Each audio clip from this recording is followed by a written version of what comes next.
नमस्कार, स्वागत है आपका संसद टीवी में। मैं हूं प्रतिबिंब शर्मा। संसद के शीतकालीन सत्र का आज 5वां दिन है। सदन की कार्रवाई शुरू होने से पहले हम हाजिर हैं दोनों सदनों में आज होने वाले कामकाज का पूरा ब्यौरा लेकर हमारे खास कार्यक्रम संसद में आज के साथ। हम आपको बताएंगे दोनों सदनों के एजेंडे में कौन से महत्वपूर्ण विधेयक और प्राइवेट मेंबर बिल यानी गैर सरकारी विधेयक शामिल हैं। ये भी दिखाएंगे कि किन किन संसदीय समितियों की रिपोर्ट्स रखी जानी है और प्रश्नकाल के दौरान सांसद कौन कौन से सवाल पूछने वाले हैं। इसके अलावा दोनों सदनों में आज सत्ता पक्ष और विपक्ष की क्या रणनीति रहने वाली है। संसद के एजेंडे से जुड़ा हर अपडेट देने के लिए संसद भवन परिसर में मौजूद हैं हमारे सहयोगी संवाददाता अमरेंद्र गुप्ता और नव विक्रम सिंह। साथ ही स्टूडियो में हमारे साथ मौजूद हैं बीजेपी के लोकसभा सांसद सुमेधाधन सरस्वती जी, आपका बहुत बहुत स्वागत है। कांग्रेस से हैं राज्यसभा सांसद केटीएस तुलसी जी, आपका भी बहुत बहुत स्वागत है। साथ ही वरिष्ठ पत्रकार राकेश शुक्ला भी हमारे साथ स्टूडियो में मौजूद हैं। राकेश जी, आपका भी बहुत बहुत स्वागत है। संसद में आज के एजेंडे पर आगे बढ़ने से पहले एक नजर डाल लेते हैं हेडलाइंस पर।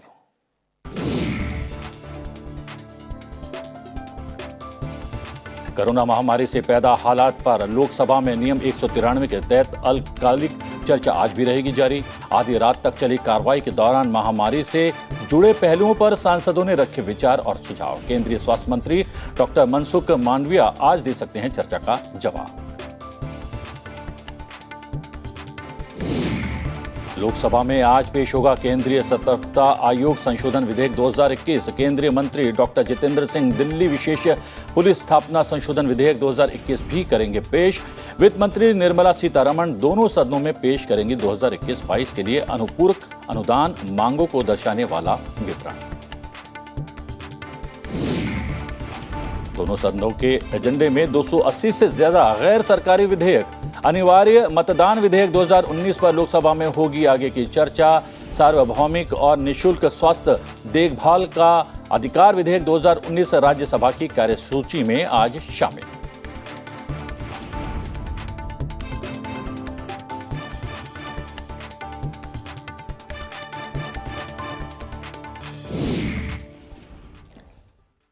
हम राज्यसभा और लोकसभा के आज के एजेंडे पर विस्तार से डालेंगे नजर और अपने मेहमानों से भी उस पर करेंगे खास चर्चा। लेकिन उससे पहले एक नजर कल दोनों सदनों में क्या कुछ हुआ उस पर डाल लेते हैं रिकैप के जरिए नजर। लोकसभा की कार्रवाई रात 12:19 तक चली। इस दौरान कोरोना महामारी से पैदा हालात पर नियम 193 के तहत अल्पकालिक चर्चा हुई और विभिन्न दलों के सांसदों ने इसमें हिस्सा लिया। वहीं बांध संरक्षक विधेयक 2021 को उच्च सदन की मंजूरी मिल गई। इसके अलावा दोनों सदनों में पिछड़े वर्गों के कल्याण संबंधी समिति, सामाजिक न्याय और आधिकारिकता संबंधी स्थायी समिति की रिपोर्ट भी पेश की गई।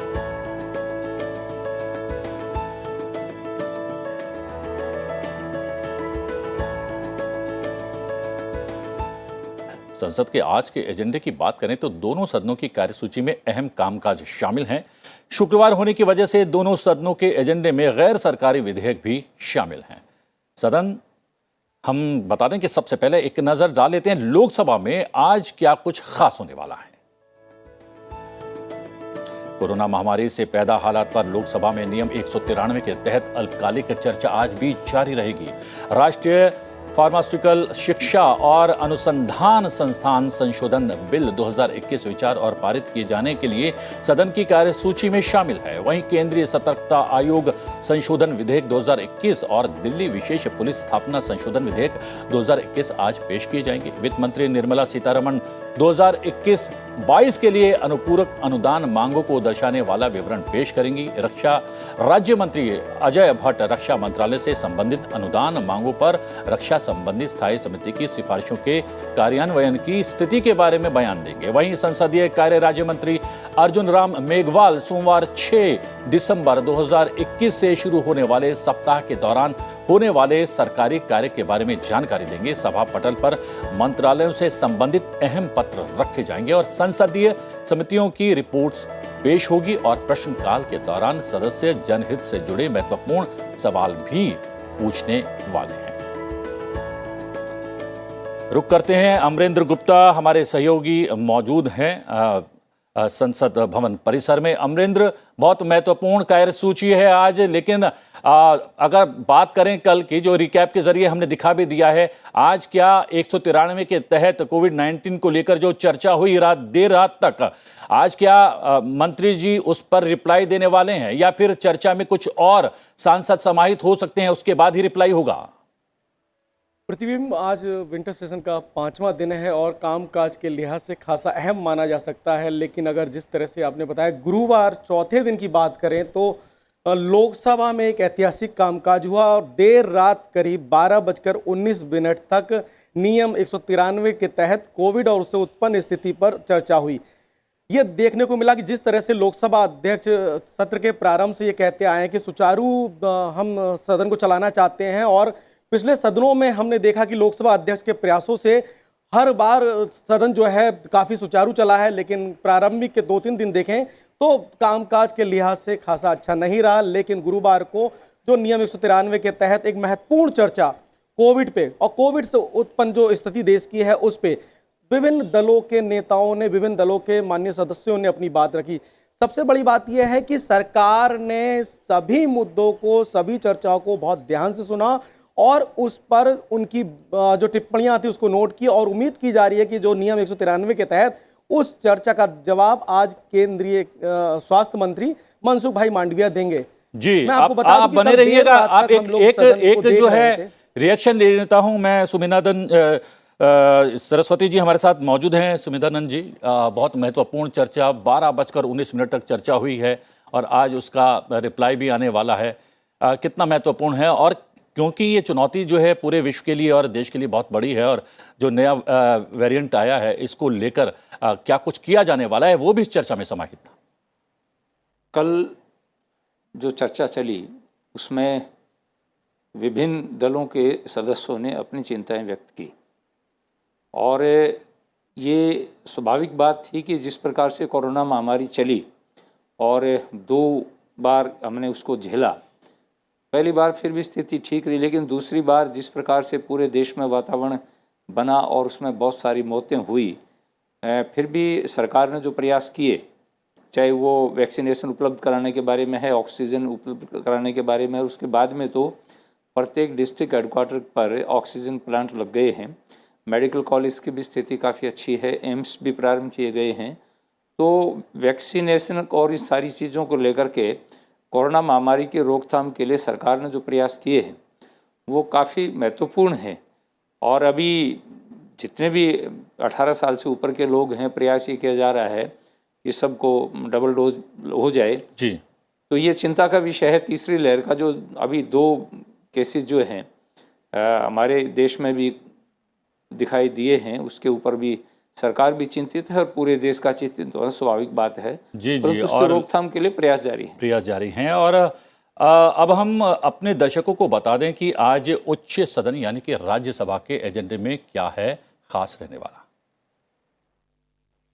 राज्यसभा के एजेंडे में भी गैर सरकारी सदस्यों के विधेयक शामिल हैं। वित्त मंत्री निर्मला सीतारमण 2021-22 के लिए अनुपूरक अनुदान मांगों को दर्शाने वाला विवरण उच्च सदन में पेश करेंगी। संसदीय कार्य राज्य मंत्री वी मुरलीधरन सोमवार 6 दिसंबर 2021 से शुरू होने वाले सप्ताह के दौरान होने वाले सरकारी कार्य के बारे में जानकारी देंगे। महिलाओं को शक्तियां प्रदान करने संबंधी समिति का विवरण और स्वास्थ्य और परिवार कल्याण संबंधी स्थायी समिति के प्रतिवेदन भी सदन में पेश किए जाएंगे। साथ ही सभा पटल पर मंत्रालयों से संबंधित अहम पत्र रखे जाएंगे और प्रश्नकाल के दौरान सदस्य जनहित से जुड़े अहम सवाल भी पूछने वाले हैं। सीधा रुख करते हैं अपने सहयोगी नव विक्रम का। नव विक्रम, हमने मोटे तौर पर तो बता दिया क्या कुछ कार्यसूची रहने वाली है, क्या और कुछ विशेष रहने वाला है राज्यसभा की आज की जो है कार्यसूची में? प्रतिबिंब बिल्कुल, अगर हम आज प्राइवेट मेंबर बिजनेस की बात करें तो आज महत्वपूर्ण विधेयक इसमें शामिल हैं, चाहे वो राइट टू वोट से जुड़ा हुआ हो या यूनिवर्सल हेल्थ से जुड़ा हुआ। ये बेहद अहम, क्योंकि हम अगर देखें प्रतिबिंब तो इन पर चाहे 17वीं लोकसभा हो, 16वीं लोकसभा हो, 15वीं लोकसभा हो, किसी न किसी नियम के तहत राइट टू वोट जैसे विषय पर, यूनिवर्सल हेल्थ के विषय पर चर्चा होती रही है, विधेयक भी लाए गए हैं प्राइवेट मेंबर की तरफ से। तो आज का दिन बेहद अहम है। हालांकि प्रतिबिंब अगर राज्यसभा की बात करें तो बीते दिनों से हम देख रहे हैं आज 5वां दिन है शीतकालीन सत्र का, लेकिन सुचारू कामकाज अभी तक नहीं चल पाया है। हालांकि विधेयक कल पास हुआ है, इसके अलावा प्रश्नकाल में बेहद अहम प्रश्न उठाए गए हैं। लेकिन प्रतिबिंब अगर बात करें तो प्रश्नकाल जैसे अहम जो समय है जिसमें देश की कोरोना से उत्पन्न स्थिति हो या तमाम अहम मुद्दे हों, हम जानते हैं कि प्रश्नकाल में सरकार की तरफ से जो जवाब दिया जाता है, जो संसद सदस्य हैं अपने सवाल पूछते हैं। ऐसे में प्रश्नकाल जैसे अहम जो समय है प्रश्नकाल का, उसमें देश की जनता जानना चाहती है कि सरकार आखिरकार क्या कर रही है, और जो उनके चुने हुए प्रतिनिधि हैं वो सरकार से सवाल करते हैं। तो ऐसे में देखना होगा कि आज क्या स्थिति होती है। लेकिन फिलहाल हम देख रहे हैं कि पक्ष हो या विपक्ष अपने रुख पर कायम नजर आ रहे हैं। तो देखना होगा कि आज शुक्रवार को किस तरीके की कार्यवाही संसद में हमें दिखाई देती है, खासतौर पर उच्च सदन में। नवविक्रम, जैसा आप बता रहे हैं गैर सरकारी विधेयक भी आज जो है सूचीबद्ध हैं और केटीएस तुलसी साहब हमारे साथ मौजूद हैं। आपके भी जो हैं 3 गैर सरकारी विधेयक लगे हुए हैं। कितना महत्वपूर्ण हो जाता है सदन के भीतर गैर सरकारी विधेयकों को लाना? ये बहुत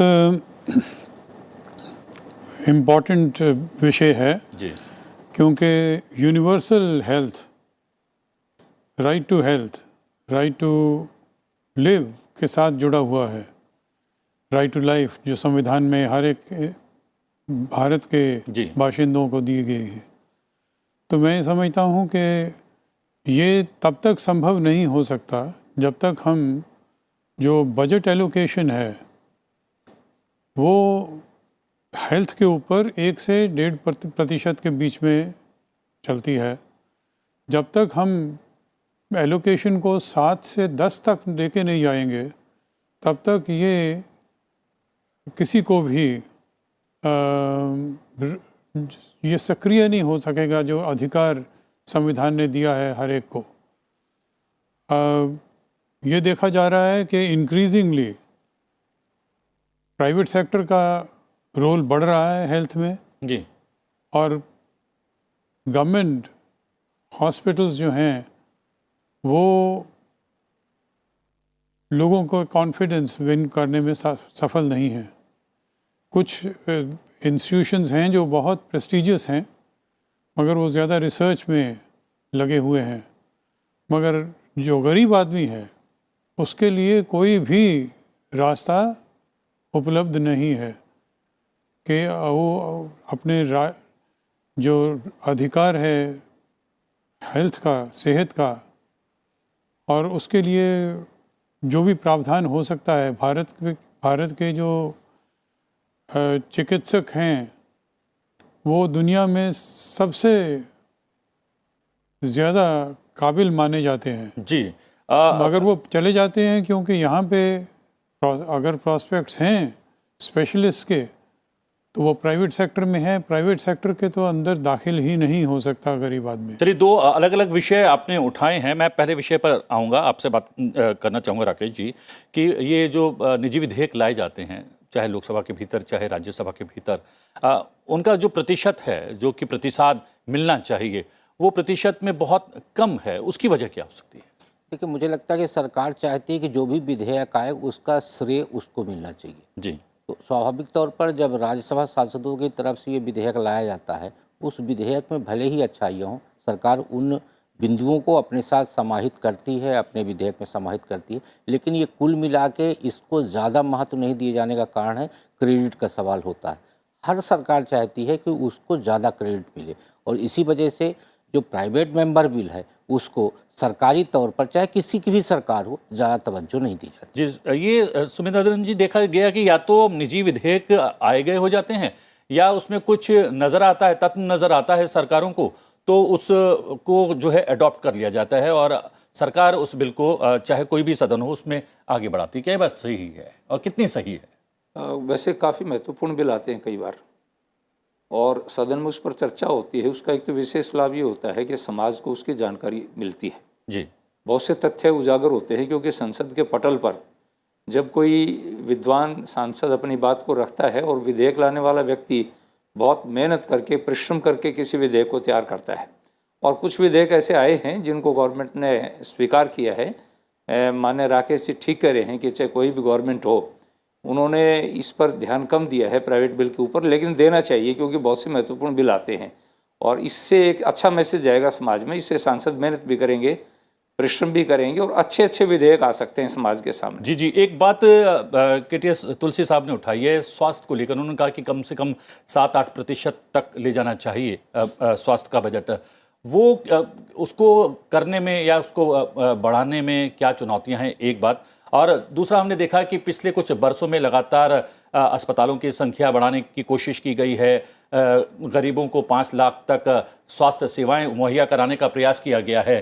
क्या इस बात से सहमत हैं कि अगर बजट बढ़ाया जाएगा तो स्वास्थ्य सेवाएं जो है थोड़ा सा बेहतर हो पाएंगी, अंतर्राष्ट्रीय मापदंडों के अनुकूल हो पाएंगी? क्या आप भी मानते हैं इस बात को? नहीं, तुलसी जी की चिंता सही है कि जब तक देश का नागरिक स्वस्थ नहीं होगा, जी, शिक्षा और स्वास्थ्य ये 2 बहुत महत्वपूर्ण चीज़ हैं, तीसरा रक्षा है। इन तीनों के ऊपर विशेष ध्यान देना चाहिए और मैं समझता हूँ कि मोदी जी जब से आए हैं तब से इन तीनों चीज़ों पर बहुत ध्यान दिया है। अभी आप देखिए कि एक प्रोजेक्ट प्रारंभ किया गया है कि प्रत्येक डिस्ट्रिक्ट हेडक्वार्टर पर मेडिकल कॉलेज, और मैं आपको राजस्थान की जानकारी दूंगा। जब 14 के अंदर माने मोदी जी की सरकार आई तो राजस्थान में केवल 6 मेडिकल कॉलेज थे। जी, आज 17 मेडिकल कॉलेज प्रारंभ हो चुके हैं, बाकी 4 मेडिकल कॉलेज के ऊपर काम चालू है। तो आप अनुमान लगा सकते हैं कि केवल मात्र 7.5 साल के अंदर 6 से हम 17 के ऊपर आ गए हैं, यानी दुगना से भी अधिक काम हुआ है।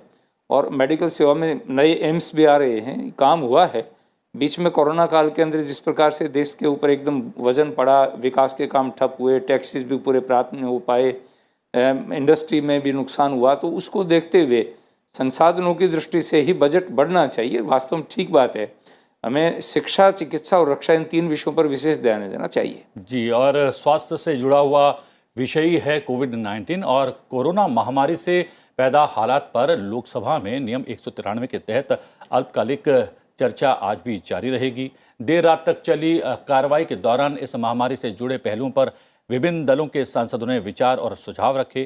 केंद्रीय स्वास्थ्य मंत्री डॉक्टर मनसुख मांडविया आज चर्चा का जवाब दे सकते हैं। इससे पहले कल चर्चा की शुरुआत शिवसेना सांसद विनायक भाऊराव राउत ने की थी, जिसके बाद बीजेपी सांसद रतनलाल कटारिया समेत सभी दलों के सांसदों ने चर्चा में हिस्सा लिया, लेकिन चर्चा पूरी नहीं हो पाई और आज ये चर्चा जारी रहने वाली है। विपक्षी सांसदों ने बच्चों के टीके और बूस्टर डोज को लेकर सरकार की नीति, नए वेरिएंट ओमिक्रॉन और तीसरी लहर की आशंका को लेकर सरकार की तैयारियों पर सवाल पूछे, तो सत्ता पक्ष ने कहा कि सरकार की सक्रियता के चलते महामारी के दौरान देश में भुखमरी से मृत्यु का एक भी मामला सामने नहीं आया है और 80 करोड़ लोगों को, गरीब लोगों को लगातार जो है मुफ्त अनाज भी दिया जा रहा है।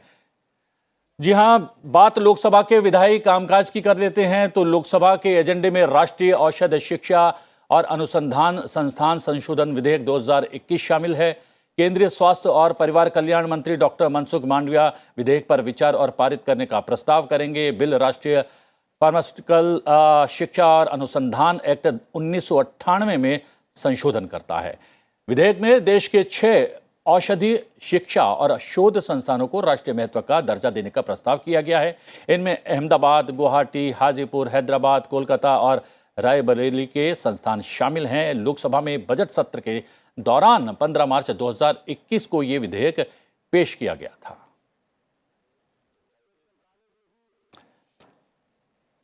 अमरेंद्र, महत्वपूर्ण विधेयक है, लेकिन आपने जैसा बताया भी है और कार्यसूची भी ये इशारा कर रही है कि आज भी ये चर्चा जारी रहेगी और स्वास्थ्य मंत्री जब इसका जवाब देंगे इस चर्चा का, तो ये चर्चा जो है पूरी समाप्त हो जाएगी, उसका समापन हो जाएगा। लेकिन अगर बात करें अन्य विधेयकों की, वो भी बहुत महत्वपूर्ण है और एक विधेयक तो फार्मा से जुड़ा हुआ है और हमने देखा है कि पिछले कोविड काल में फार्मा सेक्टर ने बेहतर किया है और हमें स्वास्थ्य सेवाओं में कहीं ना कहीं अंतर्राष्ट्रीय मापदंडों के करीब ला दिया है। क्या कहना है आपका? देखिए, सबसे बड़ी बात यह है कि जो स्वास्थ्य मंत्री डॉक्टर मनसुख भाई मांडविया हैं, वही केमिकल और फर्टिलाइजर मंत्री थे जब ये कोविड का दौर आया था, और उस दौर में इनके प्रयास काफ़ी उल्लेखनीय हैं। इन्होंने फार्मास्यूटिकल कंपनी के साथ जब कोविड के टीकाकरण की बात हो रही थी, तो भारत ने प्रूफ करके दिया कि कोविड का टीका भारत में बना, और आज 100 करोड़ के आंकड़े को पार करते हुए हम लगातार आगे बढ़ रहे हैं, जिसकी चर्चा गुरुवार चौथे दिन लोकसभा में देखने को मिली। और विश्वास के साथ सभी सांसदों ने कहा, चाहे वो सत्ता पक्ष के हों चाहे विपक्ष के हों, जो ये वैक्सीनेशन ड्राइव है ये काफ़ी हेल्पफुल है लोगों को बचाने के लिए, क्योंकि जिस तरह से कोविड का नया वेरिएंट ओमिक्रॉन आ गया है और जिस तरह से इस वेरिएंट ने पूरे विश्व में खलबली मचा दी है। जबकि भारत में अभी कल शुक्रवार को कर्नाटक में 2 केस रजिस्टर्ड हुए थे, जिसमें एक बाहर का था और एक इंडियन डॉक्टर थे, लेकिन अभी तक वो भारत में चिंता की बात नहीं। लेकिन कहीं ना कहीं चिंता करने के लिए, मंथन करने के लिए कल जो लोकसभा में एक उम्मीद दिखी, उससे ये कह सकते हैं कि आगे भी आज जो इसका चर्चा का जवाब देंगे केंद्रीय स्वास्थ्य मंत्री, उसमें उसका हल जरूर मिलेगा। जी जी प्रतिबिंब, अगर जैसे आपने बताया आज की मैं बिजनेस आपके की पास बात, वापस आऊंगा, वापस लौटूंगा, आप बने रहिए हमारे साथ। केटीएस तुलसी साहब हमारे जो है सहयोगी बता रहे थे, जो है चर्चा बहुत महत्वपूर्ण रही और बहुत सारे बिंदु सामने आए, और आपने जो है स्वास्थ्य सेवाओं को लेकर जो आपने जो बजट का प्रावधान आपने बढ़ाने के लिए कहा, यहाँ पर एक बात जो है सुमेधानंद जी ने कहा कि अगर बात करें पिछले 4-5 बरस की, तो लगातार स्वास्थ्य सेवाओं को लेकर काफ़ी कुछ हुआ है, जिसमें अस्पतालों को बनाना वो भी शामिल है, और एक बड़ी योजना जो है 5 लाख तक की गरीबों को मुफ्त इलाज की, ये सरकार लेकर आई है। जो नए इंस्टीट्यूशंस बन रहे हैं वो श्लाघायोग है जी, अच्छी बात है, मगर आप अगर बजट एलोकेशंस देखें तो शिक्षा और सेहत दोनों में कमी आ रही है, हर साल कमी आ रही है।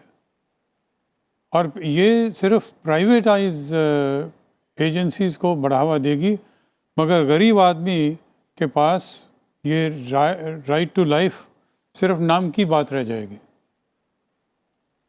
ये हमें बहुत ज़्यादा, जब तक बजट एलोकेशन इम्प्रूव नहीं होती तब तक ये गरीब आदमी को प्रावधान नहीं मिलेगा कुछ भी। जी जी, क्या जी राकेश जी, क्या बजट एलोकेशन जो है उस पर ध्यान देना चाहिए, और जो बात कही गई है कि स्वास्थ्य और शिक्षा को लेकर बजट बढ़ाने की जगह कम हुआ है, क्या ये बात आप मानते हैं? नहीं, निश्चित तौर पे स्वास्थ्य के क्षेत्र में बजट बढ़ाने की आवश्यकता है, क्योंकि जिस तरीके से हम नई नई बीमारियों का सामना कर रहे हैं, उसके लिए हमें स्वास्थ्य के क्षेत्र में और बेहतर करने की आवश्यकता है। लेकिन इसमें सबसे मूल बात ये है कि बजटीय प्रावधान यदि बढ़ाया जाएगा तो उस बजट को खर्च करने का फार्मूला क्या होगा, क्योंकि अभी आप देख रहे हैं कि आज़ादी के बाद से हमारे यहाँ यदि स्वास्थ्य, शिक्षा और पेयजल को लेकर चिंता की गई होती तो 2021 में हम उसे बेहतर करने की बजाय और बेहतर करने पे चर्चा कर रहे होंगे। लेकिन आज हम इस बात पे चर्चा कर रहे हैं कि क्या गांव में स्वास्थ्य सुविधाएं पहुंच पाई हैं।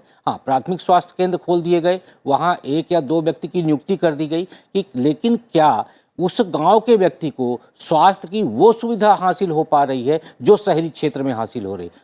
तुलसी जी बिल्कुल सही कह रहे हैं कि प्राइवेट सेक्टर को बढ़ावा मिला है, और प्रधानमंत्री जी ने भी देखा कि प्राइवेट सेक्टर जब तेज़ी से स्वास्थ्य सुविधाएं बेहतर दे रहा, तो उन्होंने गरीब आदमियों के लिए 5 लाख रुपए की आयुष्मान योजना लागू करके उन्हें भी बेहतर स्वास्थ्य का एक रास्ता तैयार करके दिया है। लेकिन आज आवश्यकता इस बात की है कि बजट बढ़े, उस बजट के साथ साथ हमारी बुनियादी स्वास्थ्य सेवाओं में भी सुधार हो, और ये तभी संभव होगा जब केंद्र और राज्य सरकारों के बीच में बेहतर समन्वय होगा। उन डॉक्टरों को भी बेहतर तरीके से कहा जाएगा कि आप गांव में जाके ड्यूटी करें, जो डॉक्टर गांव में नहीं जाना चाहते हैं। डॉक्टरों में भी नियुक्ति में, पदोन्नति में कहीं ना कहीं राजनीतिक हस्तक्षेप है। इस वजह से आप देखिए कि स्वास्थ्य महकमा में शहरी क्षेत्र लगातार डेवलप हो रहा है और ग्रामीण क्षेत्र लगातार पिछड़ता जा रहा है। जी, ये सुमितानंद जी, क्या बात सही नहीं है कि कहीं ना कहीं कैप लगाने की ज़रूरत है? जो हमारे निजी क्षेत्र स्वास्थ्य सेवाएं हमें प्रदान कर रहे हैं, वो अनाप शनाप बिल बनाते हैं, गरीबों की पहुंच से बहुत दूर है, दूसरी ओर चिकित्सकों की कमी है। ये कोशिश सरकार ने की है, लेकिन चिकित्सा क्षेत्र में जो डॉक्टर की पढ़ाई है वो इतनी कठिन बनाई गई है, इतनी महंगी बनाई गई है कि लगातार चाहते हुए भी लोग जो हैं इस शिक्षा को प्राप्त नहीं कर पाते हैं। डॉक्टर्स बनना चाहते हैं, मंशा होती है, लेकिन डॉक्टर्स नहीं बन पाते हैं और लगातार चिकित्सकों की, डॉक्टर्स की कमी देश में और विशेष रूप से अंचल और देहात में बनी हुई है। जहाँ तक डॉक्टर्स की कमी का विषय है, ये सही है और इसीलिए मैंने पहले भी आपके सामने बात रखी थी कि माननीय प्रधानमंत्री जी ने प्रत्येक जिला हेडक्वार्टर पर, डिस्ट्रिक्ट हेडक्वार्टर पर मेडिकल कॉलेज की संकल्पना की है और उसमें गतिशीलता आई है। यानी 2014 के बाद में उसका 3 गुना मेडिकल कॉलेज खुले हैं। जब मेडिकल कॉलेज खुलेंगे, वो भी सरकारी मेडिकल कॉलेज खुले हैं, उसमें कुछ मेडिकल कॉलेज ऐसे हैं जिसमें पीपी के अंतर्गत मूड के अंदर शुरू किया गया है, लेकिन अधिकतर मेडिकल कॉलेज जो है गवर्नमेंट मेडिकल कॉलेज हैं। ग्रामीण क्षेत्र में जहाँ तक सुविधाओं का विषय है, जब तक स्टेट और राज्य सेंटर दोनों का समन्वय होकर के काम आगे नहीं बढ़ेगा। कई बार क्या होता है कि ये चिकित्सा का क्षेत्र का जो काम है स्टेट में, गांव तक इसको पहुंचाना ये स्टेट का काम है। जैसे अभी माननीय मोदी जी ने 5 लाख रुपए तक ये योजना लागू की, उसमें आयुष्मान भारत के तहत उसका परिणाम ये निकला कि कई स्टेट ने तो उसको लागू ही नहीं की। जैसे बंगाल के अंदर कितनी देर बाद में उसको लागू किया गया, राजस्थान के अंदर ये स्थिति, उसका नाम बदल के चिरंजीवी योजना उसको कर दिया गया। और आज भी कई परिस्थितियां, तो दोनों का समन्वय जरूरी है। शिक्षा, चिकित्सा और रक्षा के क्षेत्र में हमें कभी भी पॉलिटिक्स नहीं करनी चाहिए, राजनीति नहीं करनी चाहिए, दोनों को मिल करके काम, क्योंकि वहाँ आदमी के जीवन का प्रश्न है। तो बजट की बात जरूर है, बजट का परिणाम कारण इस पिछली बार तो ये कोविड को लेकर के काफ़ी दिक्कत आई, लेकिन इसके बावजूद भी बहुत ज़्यादा बजट दिया गया है, यानी हजारों करोड़ रुपया अधिक बढ़ा करके बजट दिया गया। तो ग्रामीण अंचल में इस चीज़ को बढ़ाने की ज़रूरत है, आवश्यकता है। और ये मेडिकल कॉलेज खुलेंगे तो प्रत्येक गाँव को अच्छे चिकित्सक मिल पाएंगे, उसकी संकल्पना यही है। और आज शुक्रवार है, शुक्रवार होने के नाते आज दोपहर बाद का समय गैर सरकारी सदस्यों के कार्य यानी कि प्राइवेट मेंबर्स बिजनेस के लिए सुनिश्चित होता है। लोकसभा के एजेंडे में 250 से ज़्यादा गैर सरकारी विधेयक शामिल हैं। एक नज़र डाल लेते हैं लोकसभा में पेश किए जाने वाले कुछ गैर सरकारी विधेयकों पर।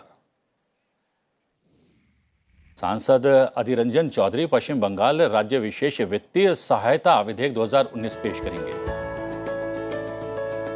सांसद सुनील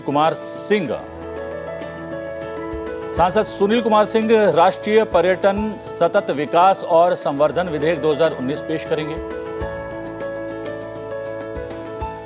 सांसद सुधाकर तुकाराम श्रृंगरे विद्यालयों में संस्कृत भाषा को अनिवार्य शिक्षण विधेयक 2019 पेश करने वाले हैं। सांसद रवनीत सिंह संविधान संशोधन विधेयक 2019 जिसमें अनुच्छेद 248 के स्थान पर नए अनुच्छेद को स्थापित करने के प्रस्ताव के विधेयक को पेश करने वाले हैं।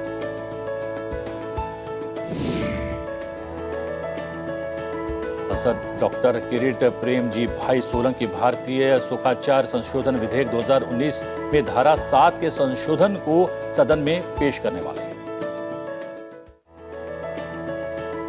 इसके अतिरिक्त लोकसभा में कुछ गैर सरकारी विधेयक विचार और पारित किए जाने के लिए भी कार्यसूची में शामिल हैं।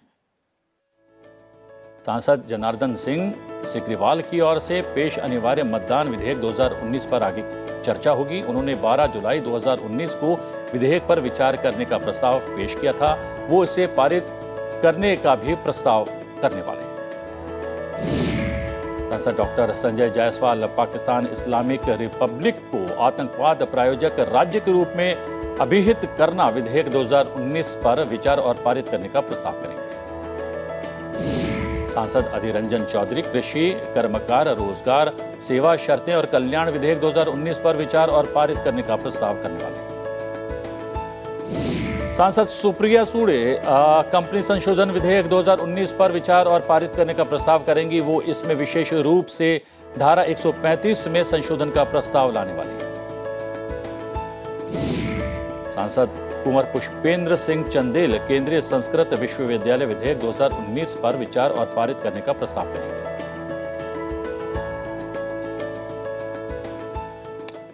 राज्यसभा के एजेंडे में आज 30 से ज्यादा गैर सरकारी विधेयक यानी प्राइवेट मेंबर बिल शामिल हैं। एक नजर राज्यसभा में पेश किए जाने वाले कुछ प्राइवेट मेंबर्स विधेयकों पर।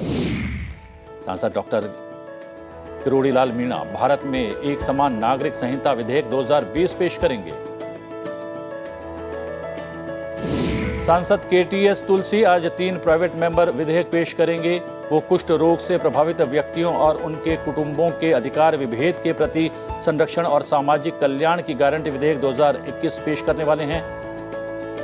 साथ ही वो दंड विधि संशोधन विधेयक 2021 और संविधान संशोधन विधेयक 2021 10वीं अनुसूची का संशोधन भी पेश करेंगे। सांसद विजय साई रेड्डी निशुल्क और अनिवार्य बाल शिक्षा का अधिकार संशोधन विधेयक 2020 पेश करेंगे। इसके अलावा वो 2 और विधेयक पेश करने वाले हैं।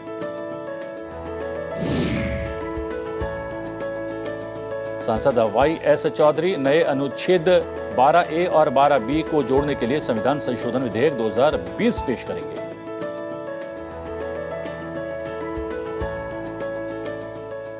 राज्यसभा की कार्यसूची में कुछ प्राइवेट मेंबर विधेयक विचार और पारित किए जाने के लिए भी शामिल हैं। सांसद डॉक्टर अभिषेक मनु सिंघवी सार्वभौमिक और निःशुल्क स्वास्थ्य देखभाल का अधिकार विधेयक 2019 पर विचार और पारित करने का प्रस्ताव करेंगे। सांसद डॉक्टर विनय पी सहस्त्रबुद्धे कंपनी संशोधन विधेयक 2019 पर विचार और पारित करने का प्रस्ताव करेंगे।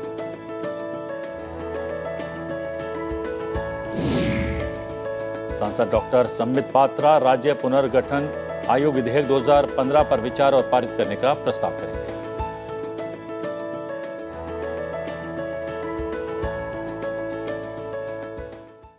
नविक्रम, अगर बात करें राज्यसभा की प्राइवेट मेंबर्स बिल की, हम बात कर रहे थे, आपने भी जानकारी दी है। केटीएस तुलसी साहब भी यहां पर हमारे साथ मौजूद हैं स्टूडियो में। 3 विधेयक उनके भी यहां पर हैं। उन्होंने कहा कि, और हम देख रहे हैं कि पूरी सूची इन विधेयकों की बहुत महत्व के विषय उठाए जाने वाले हैं, जिसमें स्वास्थ्य से जुड़ा हुआ और जो है जो अधिकार दिए जाने चाहिए स्वास्थ्य के क्षेत्र में, उनसे जुड़े हुए भी विधेयक हैं। क्या कुछ कहना है? प्रतिबिंब बिल्कुल, जो यूनिवर्सल हेल्थ को लेकर, हेल्थ कवरेज को लेकर जो विधेयक है बेहद अहम है। हमने पहले ही बताया। एक अनुभव साझा करना चाहूँगा प्रतिबिंब, हाल ही में जिस तरीके से सरकार ने इनिशिएटिव लिए हैं, अपनी पहल की है स्वास्थ्य के क्षेत्र में, जैसे जो आयुष्मान जो योजना है वो निश्चित तौर पर जो ग्रामीण क्षेत्र में या फिर जो कमज़ोर वर्ग है, बेबस बेसहारा वर्ग है, उनके लिए वरदान साबित हुई है। और ख़ास तौर पर जम्मू कश्मीर में हाल ही में था, मैं श्रीनगर में, मैंने देखा कि वहाँ पर कोई लिमिट नहीं है, कोई कैप नहीं है। कोई भी व्यक्ति अगर वो बीपीएल श्रेणी में आता है या नहीं आता है, वो जो सेहत योजना है वहाँ की आयुष्मान से जुड़ी हुई, उसका लाभ ले सकता है। और बड़ी ख़ास बात थी कि अगर आपात स्थिति है या आपके पास आयुष्मान कार्ड यानी गोल्डन कार्ड कहा जाता है, वहाँ पर अगर गोल्डन कार्ड नहीं भी है तो आप सीधे अस्पताल में जाइए और उसका लाभ उठा सकते हैं। जैसा कि मैंने बताया आपको कि केटीएस तुलसी साहब हमारे साथ मौजूद हैं। 3 विधेयक हैं और आपने जो कुष्ठ रोग से पीड़ित लोगों के मानव अधिकार से जुड़ा हुआ आपका जो विधेयक है वो महत्वपूर्ण है, क्योंकि हमने देखा कि कुछ एनजीओ, सामाजिक संस्थाएं तो बहुत जागरूक हैं इस विषय को लेकर। लेकिन अगर बात करें सरकारों के स्तर पर, वो कितना काम अभी होना बाकी है?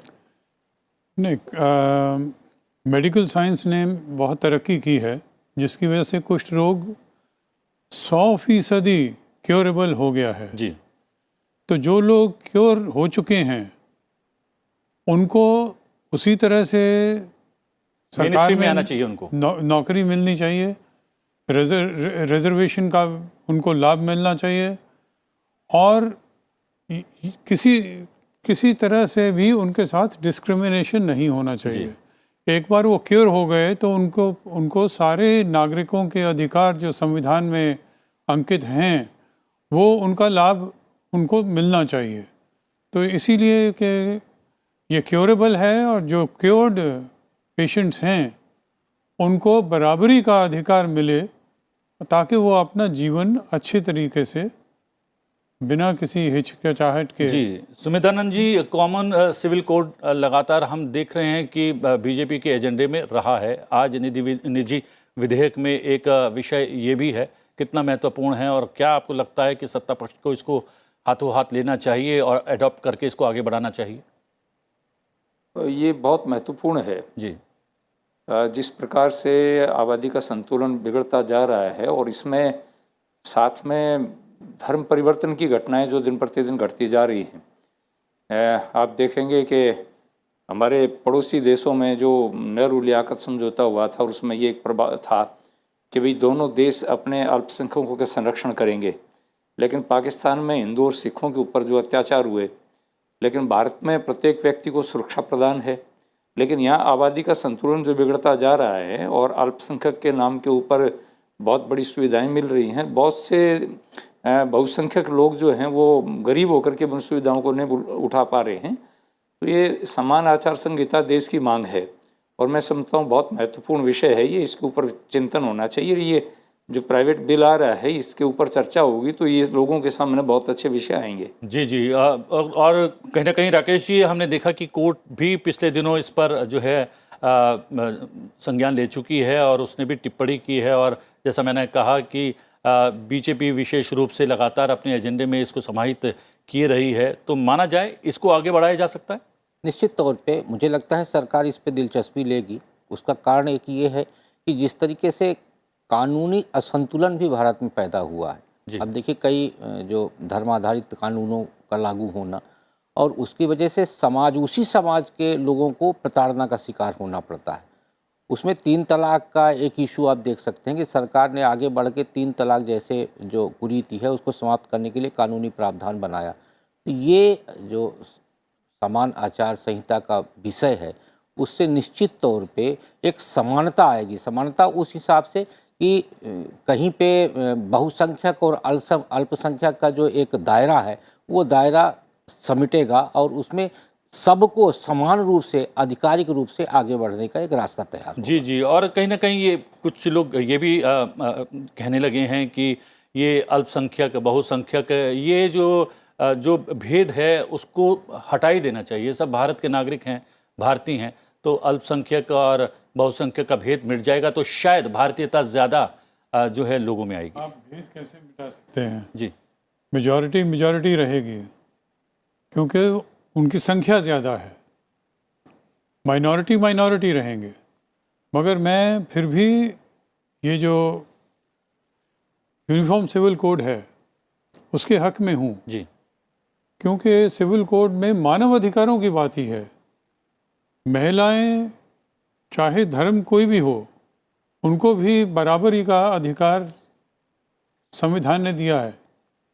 तो इसलिए मैं इसके हक में हूँ। मगर मैं ये ज़रूर समझता हूँ कि जो लोग डिफरेंट कम्युनिटीज़ के हैं उनको भी साथ लेकर एक कंसेंसस बनाया जाए ताकि जो महिलाएं हैं उनके ऊपर अत्याचार ना हो। जी जी, लेकिन हमने देखा है कि सदन के भीतर भी ऐसा होने लगा है और सदन के बाहर तो जब राजनीति होती है तो रसाकशी रहती है कि अगर सत्ता पर रहने वाले कोई निर्णय लेते हैं तो विपक्ष उसका विरोध करता ही है। लेकिन कल एक पैनलिस्ट आए थे और उनका भी ये कहना था कि जब सदन की कार्रवाई होती है, जिस विषयों को लेकर हम में सहमति होती है उन विषयों को पहले एक कर लेना चाहिए, उन पर चर्चा आगे बढ़नी चाहिए, और जिन पर जो है थोड़ा विरोधाभास है उसको जो है अलग से उस पर सुझाव मांगने चाहिए या चर्चा करनी चाहिए। क्या अगर ऐसा होता है तो सदन की कार्रवाई सुचारू रूप से चल सकती है और फ्रूटफुल हो सकती है सदन की कार्रवाई, ज़्यादा फ्रूटफुल ये हो सकती है? बहुत अच्छा विचार है जी, और मैं समझता हूँ कि जो सदन चलाना है ये सरकार की जिम्मेवारी होती है।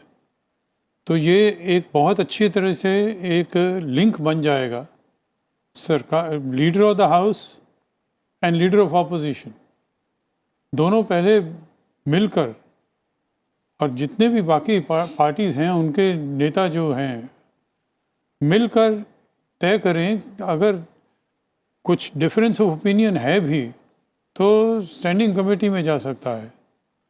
अगर डिफरेंस ऑफ ओपिनियन कोई ख़ास नहीं है तो आपस में बातचीत करके इन ऐसे विधायकों को पहले ले लेना चाहिए ताकि जो विवादित मामले हैं उनका बाद में और तरीके हैं जो सत्ता पक्ष है वो और भी बहुत सारे तरीके हैं जिससे कंसेंसस बनाया जा सकता है। एक और विषय जो है आज निजी विधेयक में सामने आने वाला है, वो है मतदान का अधिकार जो है वो कंपलसरी किया जाए।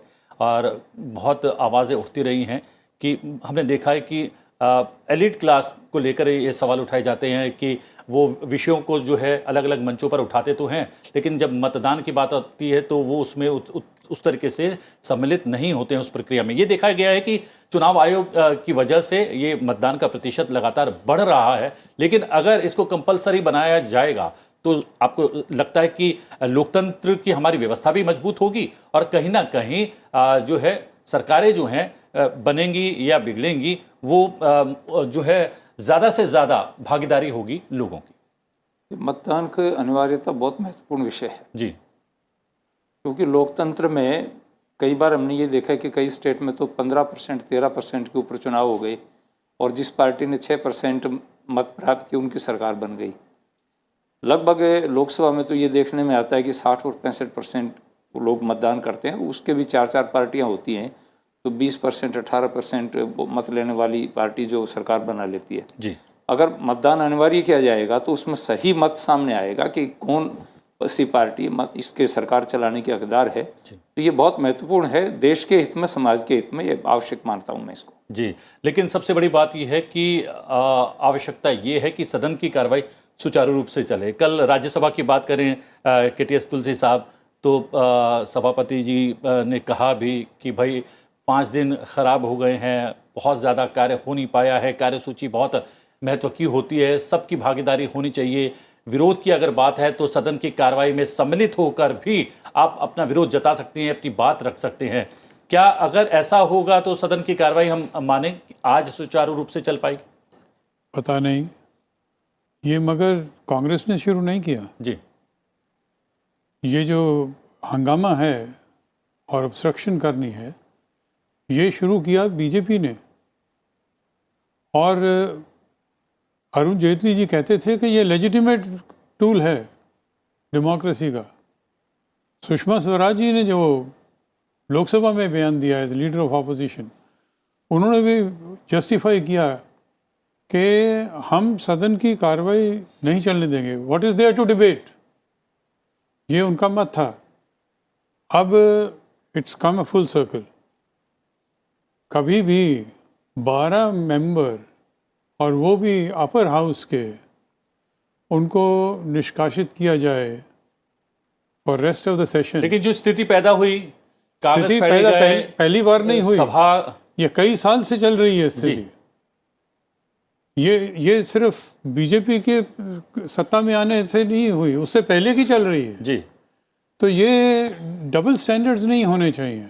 आप तो लगातार राकेश जी कवर कर रहे हैं सदन की कार्रवाई को। जो KTS तुलसी साहब ने कहा कि ये तो लगातार गोल बदलते रहते हैं, पहले विपक्ष वाले अब सत्ता में हैं तो कह रहे हैं कि डिसरप्शन नहीं होना चाहिए। जो पहले सत्ता पक्ष में थे कहते थे कि डिसरप्शन नहीं होना चाहिए, वो डिसरप्शन कर रहे हैं। हाँ, पिछले कुछ सालों में देखा गया है कि जो संसद की मर्यादा है वो तार तार हुई है और पहले भी विरोध होता रहा है।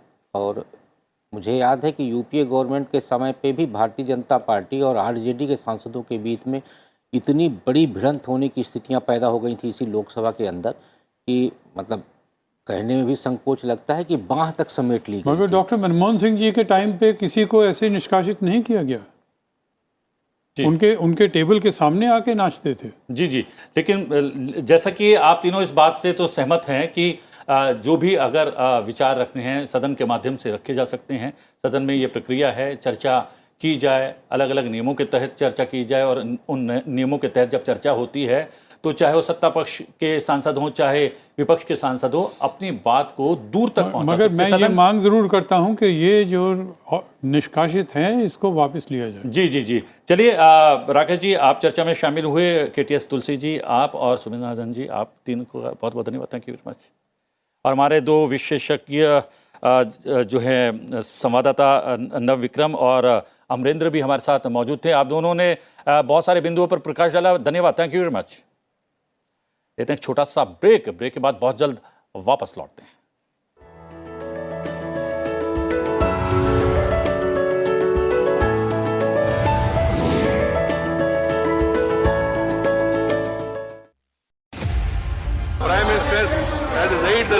new ministers on the table of the House. माननीय सदस्यगण, संसद की कार्यवाही के दिन भर का हाल। Question number 201। मेरा प्रश्न ये है, प्रश्नकाल से लेकर विधेयकों की चर्चा। हम चर्चा के लिए तैयार है। The question is that the bill be passed. पक्ष विपक्ष की हर छोटी बड़ी बात।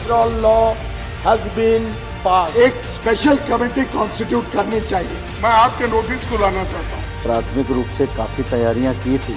दोनों सदनों का लगातार लाइव अब से संसद टीवी पर। सटीक लक्ष्य, अटूट हौसले, निस्वार्थ कर्म, जनहित सर्वोपरि।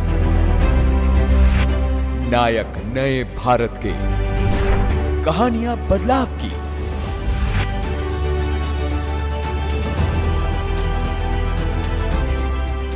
ये भी नायक सिर्फ संसद टीवी पर।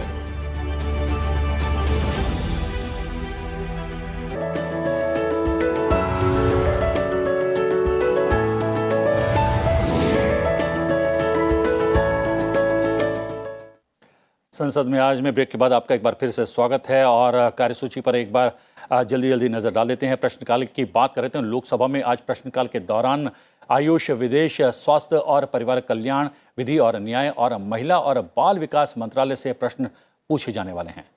उज्जैन मध्य प्रदेश से सांसद अनिल फिरोजिया, आयुष मंत्रालय से मोरारजी देसाई राष्ट्रीय योग संस्थान की तर्ज पर मध्य प्रदेश में भी योग संस्थान खोले जाने से जुड़ा प्रश्न पूछने वाले हैं।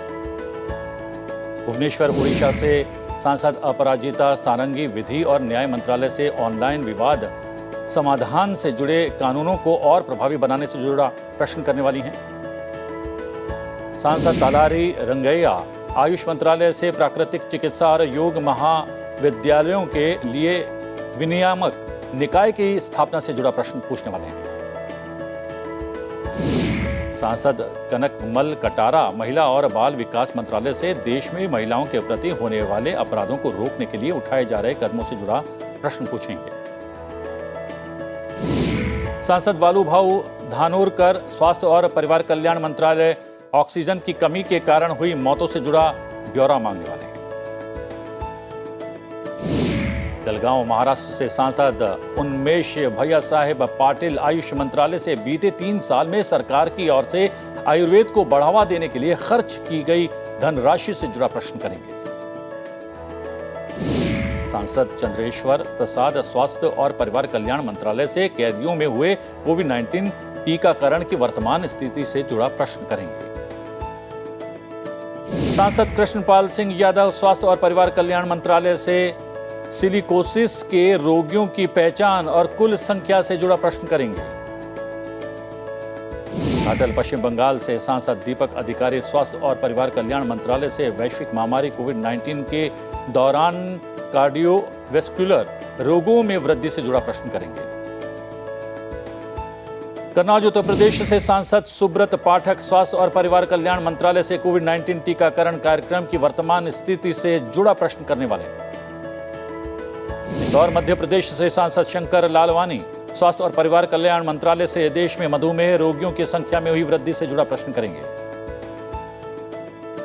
सांसद सुनील कुमार मंडल विदेश मंत्रालय से भारतीय पासपोर्ट्स में बार बार कोड स्कैनिंग में आ रही परेशानी से जुड़ा प्रश्न करने वाले हैं। सांसद DM कथीर आनंद स्वास्थ्य और परिवार कल्याण मंत्रालय से कोविड-19 वैक्सीन की शेल्फ लाइफ से जुड़ा प्रश्न करने वाले हैं।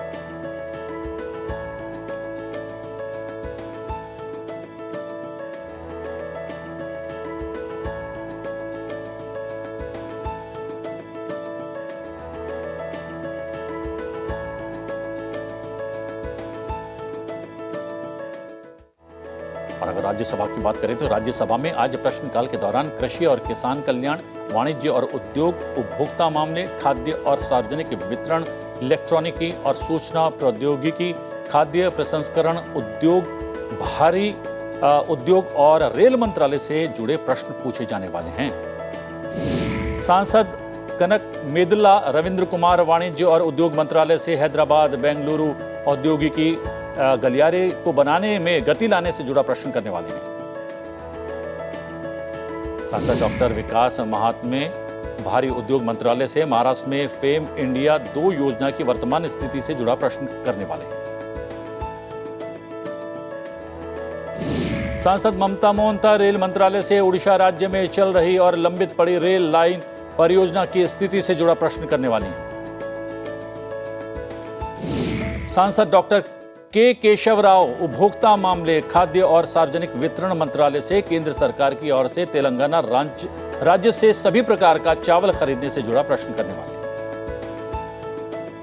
सांसद वाई.एस. चौधरी कृषि और किसान कल्याण मंत्रालय से प्रधानमंत्री किसान योजना के तहत किसानों को मिलने वाली वित्तीय सहायता से जुड़ा प्रश्न करेंगे। सांसद के.जे. एल्फोंस इलेक्ट्रॉनिक और सूचना प्रौद्योगिकी मंत्रालय से देश में सेमीकंडक्टर्स की मैन्युफैक्चरिंग से जुड़ा प्रश्न करने वाले हैं।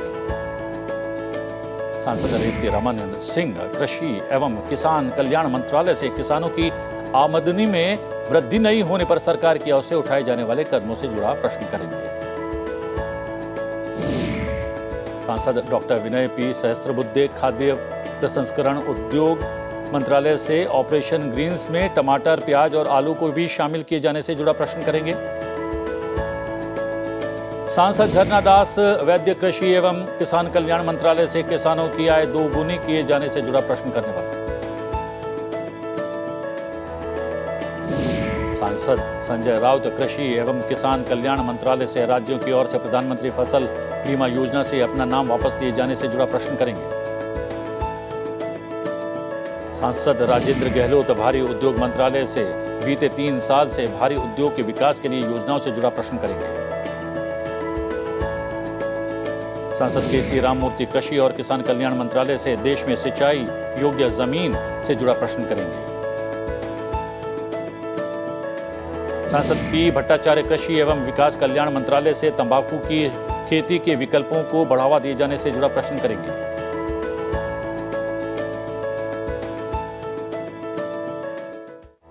संसद के शीतकालीन सत्र के दौरान लोकसभा और राज्यसभा की कार्रवाई के सुचारू प्रसारण के लिए संसद टीवी ने खास इंतजाम किए हैं। दोनों सदनों का प्रसारण संसद टीवी के 2 अलग अलग चैनल्स पर किया जा रहा है। सत्र के दौरान लोकसभा की कार्रवाई का प्रसारण संसद टीवी एचडी लोकसभा पर किया जा रहा है और राज्यसभा की कार्रवाई का प्रसारण संसद टीवी राज्यसभा पर किया जा रहा है। इसके अतिरिक्त संसद के दोनों सदनों का प्रसारण संसद टीवी के वेबसाइट संसद TV.nic.in और संसद टीवी के यूट्यूब चैनल पर भी लगातार उपलब्ध है। आप संसद टीवी के इन प्लेटफॉर्म्स पर संसद की कार्रवाई का सीधा प्रसारण देख सकते हैं।